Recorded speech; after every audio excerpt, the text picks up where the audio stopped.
Hello yogis, my name is April and today I want to show you my 3 favorite ways to use a rolled blanket.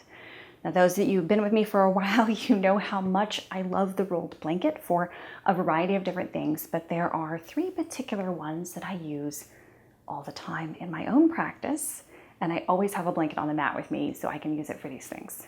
So the first of them is to unroll your blanket just a little bit.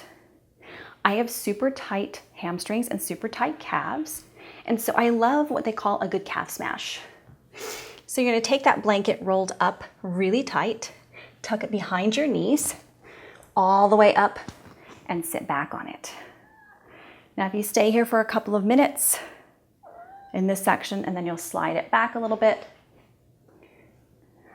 stay a couple of minutes, and then slide it all the way to your ankle and stay a couple of minutes. You'll find that if you have really tired calves, or you're someone who's on your feet a lot, or you have tight calves like myself, or wear high heels, that you will relieve some of that pressure back there and you will feel way more comfortable, and it will really deepen your forward folds as well, because that's going to be prohibitive to a deep forward fold. Another one of my favorite ways is to roll that back up. For digestion purposes, I love the blanket roll, the belly roll. So taking your belly right on top of that, right above the hip bones, kind of making your way there and just letting yourself sit. Now you can come all the way down, or you can stay up. I love this, especially if I'm having some digestive discomfort or my digestion is running a little bit weird. This feels really good. It's also a great way to really relax this area of the body that we hold a lot. I mean, a lot of us hold this space in, so this kind of softens this space. Makes it a little bit easier for the psoas muscle to move through on each side and be a little more comfortable, which is in turn going to release the lower back. If you stay on the belly roll for about 5 minutes, you'll find that your lower back, all of a sudden you'll feel this point of release where your lower back just goes, ah, and you feel it really softening out. This is your psoas releasing, so it should feel really good. My other favorite way, which you all have seen me use a million times, is in a supported fish pose. Now you can do this 2 ways. You can run it down the center, and I like this way. This really helps open up the chest to the left and to the right. So I like this one for kind of tucking my shoulder blades around that roll and really opening up the chest left and right sides. This I will often follow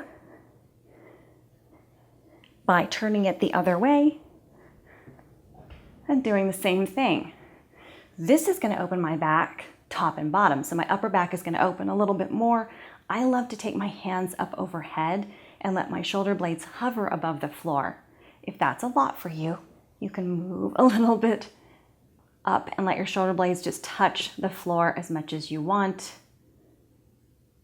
This is a great way to open the upper back and the chest and the breath.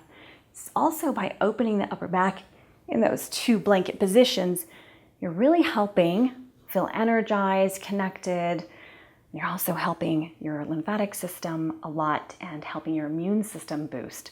So you might find that if you're just starting to get a cold, doing those 2 poses, holding them for a couple of minutes each, turned lengthwise and sideways, you will feel better. It really does help you breathe a little bit more deeply. So those are my top favorite ways to use the blanket. Those are the ones I use probably almost every day. I hope you enjoyed this and test out these ways of doing them. You don't have to do all of them. Your practice doesn't have to be super long. It can be 4 minutes, 2 minutes like this, 2 minutes like this. You can use the belly roll and do 2 more minutes on your belly, and then you've got 6 minutes and you've hit some really tight spaces that could really use a little bit of release. Feel really good. Thank you so much for joining me. If you haven't subscribed, please click the subscribe button below and join me on the mat for practices, tips, ideas, meditations, and more. Thank you so much for being a part of this community. I appreciate you, each and every one of you, and I hope you have a wonderful day.